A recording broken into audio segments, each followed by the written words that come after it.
அஸ்ஸலாமு அலைக்கும் வரஹ்மத்துல்லாஹி வபரகாத்துஹு. அல்ஹம்துலில்லாஹ், வெற்றிகரமா ரமதான் மாதத்தை நம்ம எல்லாரும் நல்லபடியா கடந்துட்டோம்னு நம்புறேன். ரமதான் மாசம் தான் முடிஞ்சிடுச்சு. இனிமே 5 நேர தொழுகை கண்டிப்பா எல்லாருக்கும் பாதி பேருக்கு டவுட்டா தான் இருக்கும். அதே மாதிரி பொய் பேச ஆரம்பிச்சிருப்போம், புறம் பேச ஆரம்பிச்சிருப்போம். ரமலான் அப்படிங்கிற அந்த ஒரு மாசம் மட்டும் நம்ம அல்லாஹ் முன்னாடி நல்லவங்களா இல்லாம ஏனைய 11 மாதங்களும் பாத்தீங்கன்னா ரமலான் கத்துக் கொடுக்கக்கூடிய ஒவ்வொன்றுத்தையும் பாத்தீங்கன்னா நம்ம ஃபாலோ பண்ணணும். அந்த ஒரு மாசம் மட்டும் நம்ம அல்லாஹ்விடத்துல நான் நல்லவன், என்னுடைய பாவங்களை நீ மன்னிச்சியா அல்லான்னு கேட்டா எப்படி?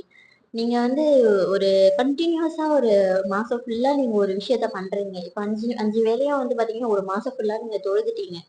இப்போ அந்த மாதம் முடிஞ்சதுக்கு மறுநாளே பாத்தீங்கன்னா நீங்க 3 வேளை தான் தொழ ஆரம்பிக்கிறீங்க, இல்லாட்டி 4 வேளை தான் தொழ ஆரம்பிக்கிறீங்க அப்படின்னா உங்களுக்கே பாத்தீங்கன்னா ஒரு கில்ட்டினஸ் வரும் உள்ள. சே ஓ நேத்து நேத்து ஒரு கடந்த ஒரு மாதமா நம்ம பண்ண ஒரு விஷயத்த இப்ப நம்ம பண்ணலையே அப்படின்னு சொல்லிட்டு ஒரு கில்ட் கண்டிப்பா பாத்தீங்கன்னா ஒவ்வொருத்தருக்குள்ளேயும் கண்டிப்பா வரும். ஏன்னா ரமலான் அப்படிங்கிற அந்த மாதம் பாத்தீங்கன்னா நம்மள ஒரு நல்ல மூமினா மாத்தக்கூடிய ஒரு மாதம். நமக்கு எல்லாத்தையும் நல்ல பழக்க வழக்கங்களை கத்துக் கொடுக்கக்கூடிய ஒரு மாதம். நீ அந்த மாதத்துல மட்டும் நீ இப்படி இல்லாம ஏனைய மாதங்களும் பாத்தீங்கன்னா நீங்க அதை ஃபாலோ பண்ணணும்ன்றதுக்காக ஒரு ட்ரைனிங் பீரியட் மாதிரி வச்சுக்கோங்க.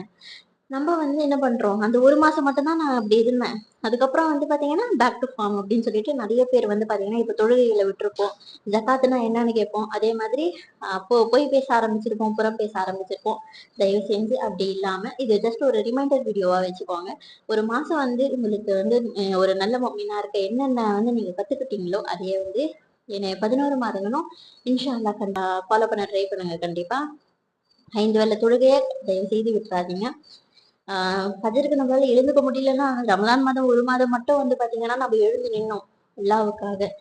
அப்போ மற்ற ஏனைய 11 மாதங்களும் ஏன் நம்ம என்னால எழுந்து நிற்க முடியாது? உங்களால முடியும்ன்றதை காட்டுறதுதான் பாத்தீங்கன்னா ரமலான் மாதம். உங்களால ஃபஜருக்கு எழுந்துக்க முடியும், உங்களால இரவு தொழுகையில நிக்க முடியும், உங்களால உணவு இல்லாம இருக்க முடியும். அதுக்கு இப்போ நம்மளுக்கு உணவு இல்லாம நீங்க இருங்கன்னு சொல்லிட்டு அல்லாஹ் சொல்லல.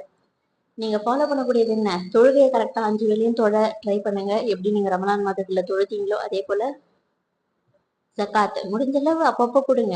உங்ககிட்ட இருக்கும்போது மத்தவங்களுக்கும் பாத்தீங்கன்னா கண்டிப்பா கொடுங்க. அதே மாதிரி பொய் பேசுதல்ல இருந்து விலகுறது, புறம் பேசுறதுல இருந்து விலங்குறதுன்னு சொல்லிட்டு இந்த கெட்ட பழக்கங்கள் நீங்கள் எப்படி ஒரு மாதம் விட்டுட்டு இருந்தீங்களோ அல்லாவுக்காக, அதே போல இனிய மாதங்களும் பாத்தீங்கன்னா கண்டிப்பா ட்ரை பண்ண ஃபாலோ பண்ண ட்ரை பண்ணுங்க. கண்டிப்பா இன்ஷா அல்லாஹ் அடுத்த ரமலானுக்கு நம்ம எத்தனை பேர் இருப்போம் அப்படின்னு சொல்லிட்டு தெரியாது. அல்லாஹ் உங்களை ஒவ்வொரு ரமலானுக்கும் உயிரோட வச்சிருக்கான் அப்படின்னா அல்ஹம்துலில்லாஹ். நீங்க பாவ மன்னிப்பு கேட்டு உங்க பாவங்களை மன்னிக்கணும்னு சொல்லிட்டு அல்லாஹ் உங்களுக்கு ஒரு ஆப்பர்ச்சுனிட்டி, ஒரு சான்ஸை கொடுக்குறான்.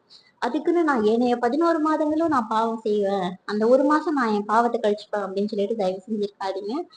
ரமலான் மாதம் என்ன கத்து கொடுத்துச்சோ அதை கண்டிப்பா நம்ம ஃபாலோ பண்ணணும் ஏனைய மாதங்களுக்கும். இன்ஷா அல்லாஹ் அடுத்த ரமலானும் பாத்தீங்கன்னா விட்னஸ் பண்ணக்கூடிய ஒவ்வொருத்தராகவும் பாத்தீங்கன்னா நம்ம எல்லாரையும் அல்லாஹ் இருக்க, அல்லாஹ் நம்மள உயிரோட வைக்க இன்ஷா அல்லாஹ் அல்லாஹ்விடத்துல அதிக அதிக துவா செய்யுங்க. நல்ல அமல்கள் நிறைய இணைய மாதங்களும் கண்டிப்பா செய்யுங்க.